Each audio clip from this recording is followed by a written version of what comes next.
અમદાવાદમાં આજે રાષ્ટ્રીય સ્વયંસેવક સંઘની 2 દિવસીય સમૂહ બેઠકનો પ્રારંભ થયો છે। મણિનગર સ્થિત હેડગેવાર ભવન ખાતે આરએસએસના સહકાર્યવાહ અરુણ કુમારની આગેવાનીમાં ગુજરાત પ્રાંતની આ બેઠક યોજાઈ હતી। આ બેઠકનો મુખ્ય હેતુ સંઘ સરકાર અને ભાજપ સંગઠન વચ્ચે સંકલન સાધવાનો છે।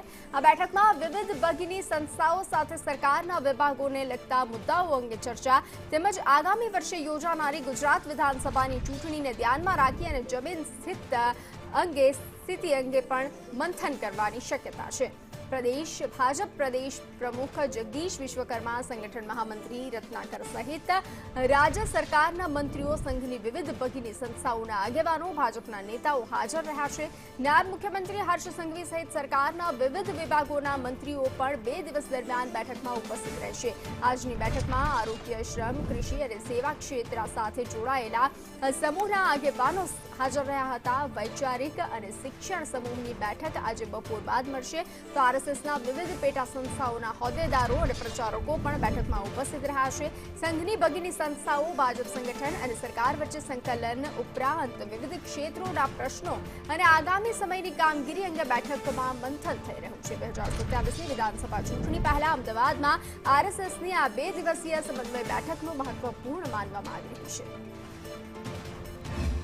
તો બેઠક અત્યારે શરૂ થઈ ચૂકી છે। આ બેઠક દર વર્ષ 6 મહિને એક બેઠક મળતી હોય છે, જેમાં સરકાર, સંઘ અને ભગીની સંસ્થાઓ એટલે કે આરએસએસ પ્રેરિત ચાલતી જે સંસ્થાઓ છે, જેમાં કિસાન સંઘ છે, એબીવીપી છે, રાષ્ટ્રીય સેવિકા સમિતિ છે સહિતની અલગ અલગ લગભગ 25થી કરતાં વધુ સંસ્થાઓ છે, એના પ્રમુખ કાર્યકર્તાઓની એક કોઓર્ડિનેશન બેઠક આ હોય છે, જેમાં ખાસ રાજકીય રીતે ભારતીય જનતા પાર્ટીમાંથી પ્રદેશ પ્રમુખ જગદીશ વિશ્વકર્મા હાજર છે, જીતુ વાઘાણી આ બેઠકની અંદર હાજર છે, ઋષિકેશ પટેલ, કનુભાઈ દેસાઈ, રમણ સોલંકી અને સંગઠન મહામંત્રી રત્નાકર પણ આ બેઠકની અંદર હાજર છે। આ બેઠકનું મુખ્ય નેતૃત્વ જે છે એ આરએસએસના સહસરકાર્યવાહ અરુણ કુમારજી જે છે કે જે જોઈન્ટ જનરલ સેક્રેટરી તરીકે તેઓ કાર્યરત છે। સરકાર કેવી રીતે આગળ વધી શકે, અલગ અલગ 6 જેટલા મુદ્દાઓ છે, એ 6 જેટલા મુદ્દાઓ પર કમિટીઓ બનાવવામાં આવી છે। એ કમિટીમાં સંઘના કાર્યકરો છે એમનું પણ સ્થાન આપવામાં આવ્યું છે, સરકારમાંથી એક મંત્રી, સંગઠનમાંથી એટલે કે ભારતીય જનતા પાર્ટીમાંથી એક સભ્ય, એમ કરીને આ કમિટી છે એ અલગ અલગ 6 જેટલા વિષયો પર કામ કરી રહી છે। એ વિષયોની સ્થિતિ શું છે, જમીનની હકીકત શું છે, એ તમામ બાબતો આ બેઠકની અંદર સંકલનની અંદર મૂકવામાં આવતી હોય છે।